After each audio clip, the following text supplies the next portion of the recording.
So we continue this series called Sermon in the Treasure Box. For those of you unfamiliar with this wonderful plan, a designated child or children will take the treasure box home and bring it back with something inside that is unknown to me and all of us. Can I sit right where you were sitting? We're going to open this treasure box.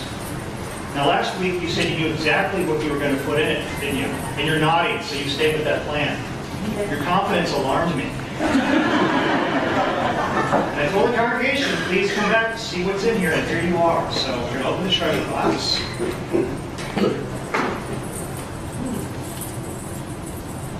It's a coin. It has a 10 on it.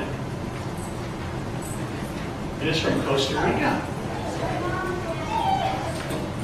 Let me get closer. You can say that at the microphone. My mom and dad went to Costa Rica. And why did you choose this particular item for the treasure box? I'll come back to you with that question. We're going to buy some time here. We heard a sermon a few weeks ago, a wonderful message on Jesus being handed a coin. And he was asked, is it lawful to pay your taxes? And we're going to take a different direction with this particular coin. And it's one of value, a question of value. So how much is this worth? It's 10, and I don't know what the equivalency would be in our coins in this economy, but it's of some value. You can buy something with it, right? And the important thing to remember is that when we think about the whole idea of value or what something's worth, the Bible tells us that we were bought with a price. Meaning you were so valuable to God that Jesus gave his life for you. As if you were the only person in this whole world, Jesus would have died just for you. And he died for all of us, that we might be with God forever. That's how valuable we are. Look at your hands for a minute. Okay, can you see the tiny little lines? What are those called? Fingerprints, right. And you wouldn't know it looking at it, but everybody has their own set. Yeah, we talked about this before. I know, but it's important to remember that you were made fearfully and wonderfully by God, being uniquely made with your own look, with your own fingerprints. And it doesn't matter if you're from Costa Rica or Tanzania, Africa, where our special guest Deacon Rose is from. Welcome. Or the United States or anywhere else. You are made in God's image, and you can become a child of God.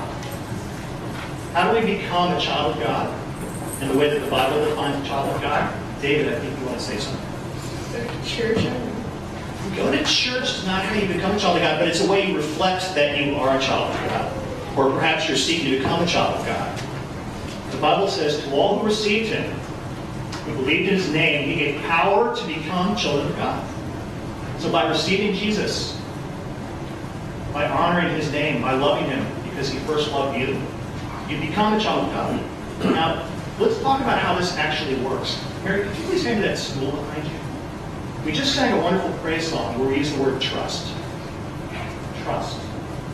And there was once a missionary who went to a culture that did not have a word in their language for trust. He was trying to translate the Bible from English using the word trust into their language, and he couldn't come up with a word. So, can I use you for a minute? Come up here and have a seat. All right? Don't worry, you're not going to fall. I'm going to tip you back a little, okay? The missionary asked the man, what's the word for this? And he gave him the word. He said, we're going to use that word for trust. See? So when you trust in Jesus, it's like you're leaning on him for everything. You're believing that you won't fall because you won't. Okay? So you were bought with a price. The price of Jesus' own blood. That's how much God loves you. Let's become children of God again. By praying that prayer. By renewing our faith. Did you want to say something? Come here, come to me. What do you want to say?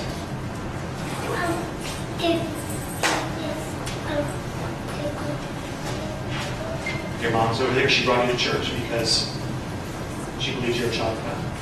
Yeah? Okay. Let's bow our heads in prayer. And hand your sister the coin, okay? You will for me. Lord, we desire to be your children, and as our reading in the service will tell us, we are children of God, and this is what we are because of your love for us in Jesus. Lord, we receive you. We believe in your name. Make us children of God. All right. Now, I don't believe we have someone designated next week for the treasure box. We do. All right, the Tilford family will come up with something for next week. Sophia, okay? Wonderful. Why don't you go give that to your parents and then go to the Sunday school class? We're going to walk with you.